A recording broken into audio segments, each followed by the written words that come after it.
Hey my YouTube peeps, it's your girl Cooking with Unique J, back with another video.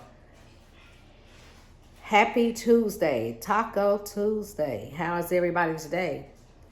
Good, I hope. I hope everybody had a good day today. I did. It was kind of busy for me, but it was good. Make sure you thumbs up the video.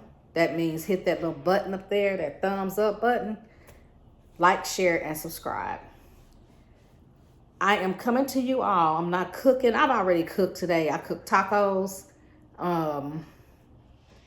And it was just a lot going on, so I didn't do a video on me cooking today.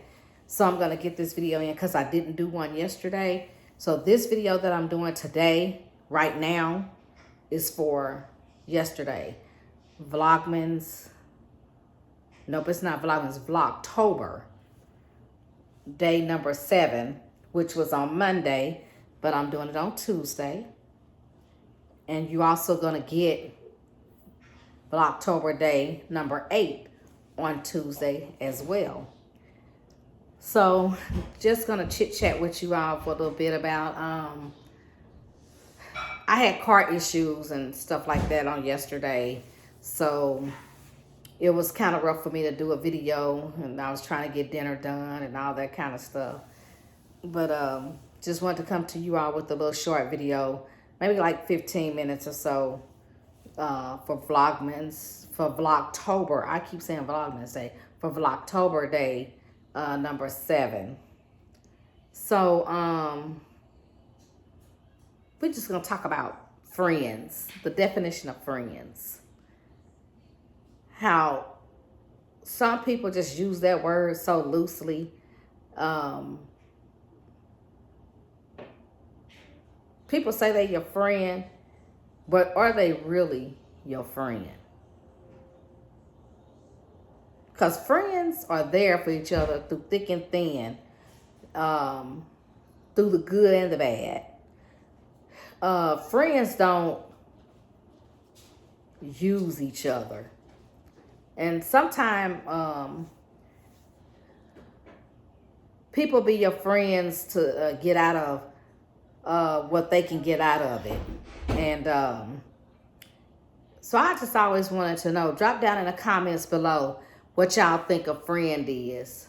I had a best friend of 40 plus years, but she passed away about 2 years ago. She had a lot of issues and stuff. She was a diabetic. She had COVID a couple of times, and she just had a lot going on, and I really miss her as well. Rest her soul. But she is what I called a friend. And we met actually twice. The first time we met, it was like in the summertime, and I'm from Kansas, so we were at with our centers that we, in the apartments that we lived in. She lived in some apartments probably about 10 minutes away from me. So she was at her center and I was at my center, and we went to the swimming pool, and it was like the end of the summer, and we went to the swimming pool. And I don't like to swim because I don't know how to swim. And I was just sitting on the side of the pool, just, flapping my feet in the water. And she came up and said, "Can I sit right here?" And I told her, yeah. And so we just sat there, and she told me her name, and I told her mine. And she was like, "Are you getting back in the pool?" I was like, "No, I never was in the pool. I was just sitting here because I don't know how to swim and I don't like to swim. But I'm just, here with the center." And so we just talked and everything. And once we introduced ourselves, we was just being real nice and gentle with each other. And then when we went to school, like after the center was over, we went back home and everything. The next week we had school.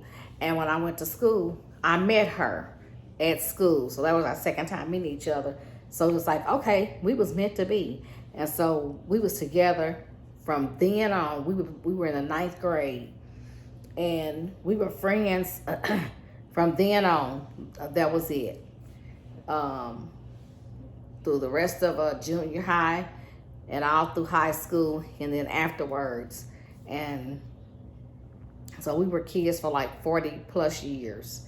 And when I say I can call on her no matter what time of the day or night it was, and the same here, she could call on me, and we just took care of each other no matter what. We had each other's back. We was just down for each other. But me watching my girls and, you know, coming up, and the friendships that my oldest daughter done had, the things and issues that's done happened, and she always calling somebody her friend because she is more giving, and she's more like a giver. So, and she, you know, take the people, and she always accepted people as her friend, and they be friends till something happened. And then a lot of times I see, in my eyesight, I see, but then I talk to her, but then I don't say a whole lot because I just let her work out her differences or whatever. And she end up like, the friends end up using her or hurting her in the relationship and all that. So that's why I be like, I feel like the younger generation, or this generation here, not just the younger generation, this generation here don't know the meaning of friends to me.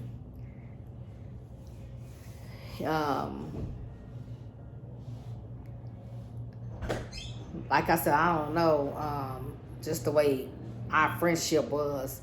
It was like, it was so different, me and my best friend.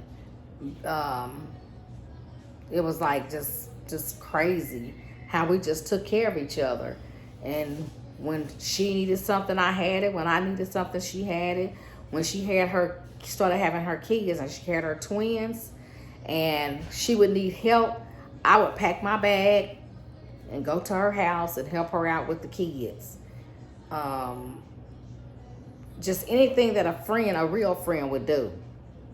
Not just when we needed each other, or not that we, you know, when we needed something from each other. We was just always there for each other. We was always down for each other, no matter what. Through thick and thin. And that's what you call a friend. You don't have to see each other every day. You don't have to talk to each other every day. But, you know, we just keep in contact with each other. And just make sure everybody is doing good. Although we were together a whole lot. And then as we started having kids, our kids was, you know, they came up and grew up with each other. And her kids called me auntie, and my kids called her auntie. And that's what you call a true friend. A true friend. And it was 3 of us, because we have another friend, and they used to call us the Golden Girls, because we all 3 were like just stuck like glue with each other. We did for each other. We called for each other. We called on each other. We had trips. We did everything. So yeah, we all 3 of us, we just did that. And the chain got broken when she passed away. So now it's just 2 of us instead of the 3. But that's what I had to say about friends and friendship. And it was something else I wanted to talk to y'all about.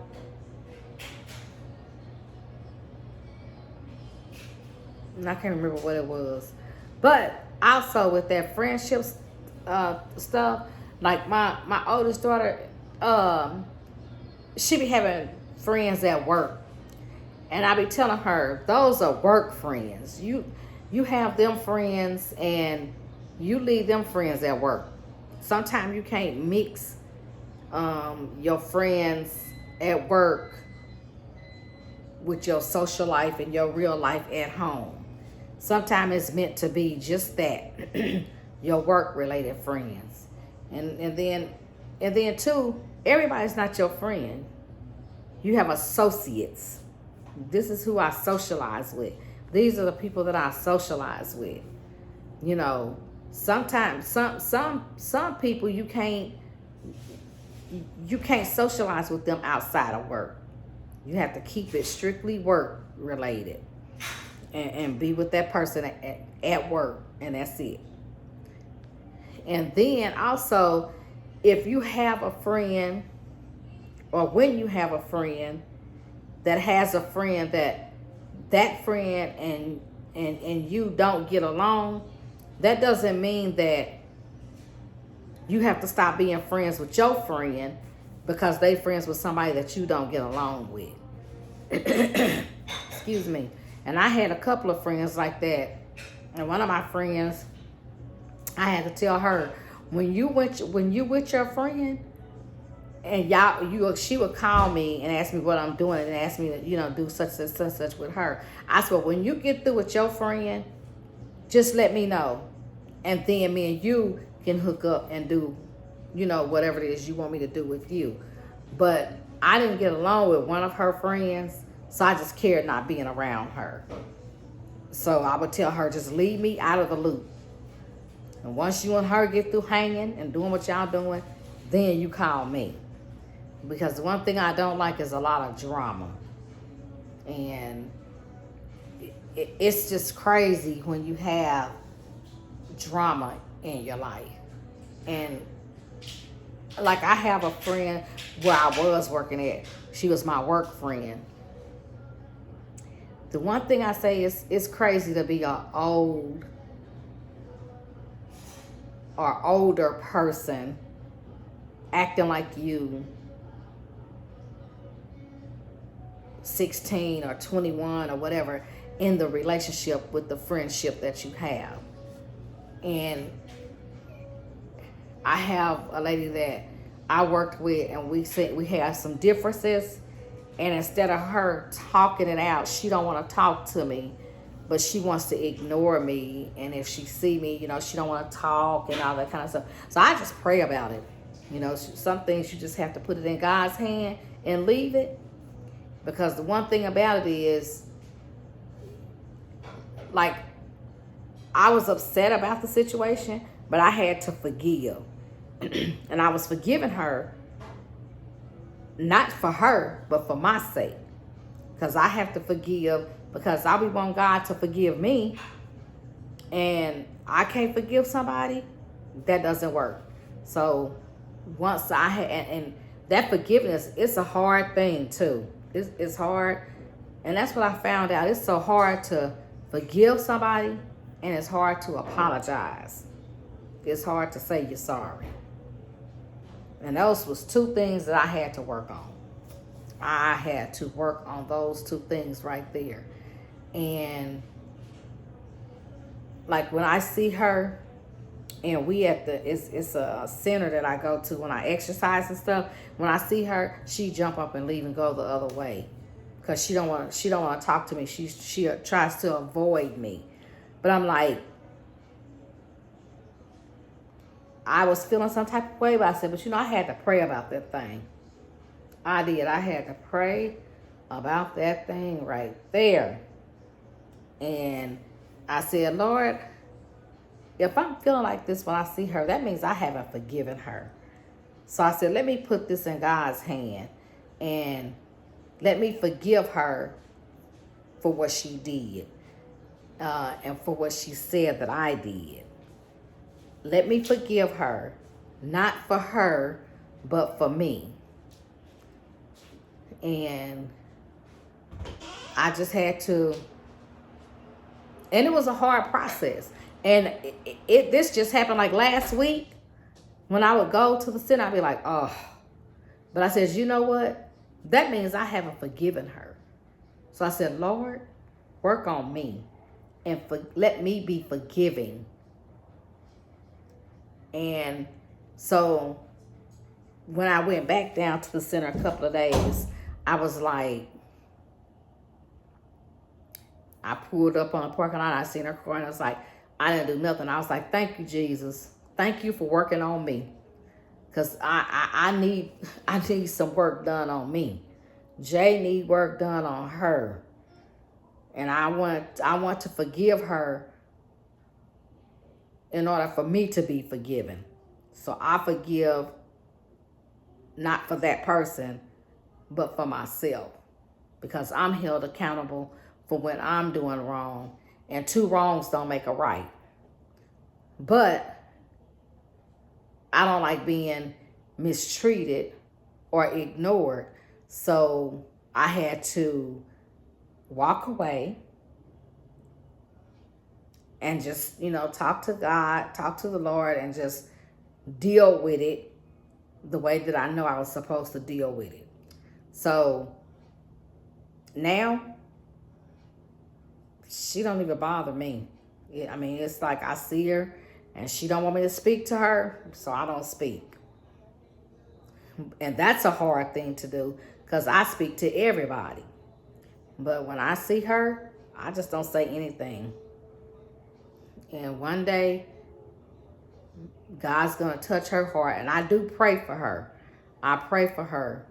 And I pray that she gets better and get over the situation that happened. I just pray that, we could be bigger people and better people in that area. So yeah, that's what I think about friendship. And I always put God first in everything. That friendship, the relationship, that you have with your spouse or your significant other, the relationship with your kids. You just have to be forgiven and have that forgiving heart. Even when you don't want to say you sorry, you still have to have a forgiving heart. And that's what I had to say about that. And the other thing, I told y'all I was going to take my hair down. I took my hair down, y'all, and it's all right. But I'm trying to figure out what I need to do to it because I have the natural hair. I'm looking for me a loctician or a beautician or somebody to do something to my hair. My husband and my kids were saying that it looks nice. It's all right. It ain't what I want. But I think I found somebody that I'm going to try out. And maybe I can get me a different hairstyle. Because I can't do wigs, y'all. Now, I could do the crochets and stuff like that. But before it's me wearing a wig, I get too hot. Can't do it. Can't do it. Can't do it. Can't do it. I be ready to take that thing off my head. And I have quite a few wigs in there. Excuse me. But I can't wear them, y'all. Can't do it. But with that being said, in my car, my power steering fluid is gone out in my car. So I'm going to have to get that fixed this Saturday coming up. So that was why I had a kind of rough day yesterday trying to get things together and get my car taken care of. So hopefully I can get everything finished, get it all together tomorrow. But that's the end of this video, y'all. I ain't doing nothing but babbling, And so the video that I'm doing now, I'm going to post it. And that's going to be for VLOGTOBER day number 7. And then here shortly, I'm going to do another video. And that's going to be today's video, VLOGTOBER 8th. I'm trying to keep this thing going. I'm trying to do better. And that's what it is, y'all. So until the next video, make sure you guys share, like, and subscribe to my channel. Peace, love, and hair grease.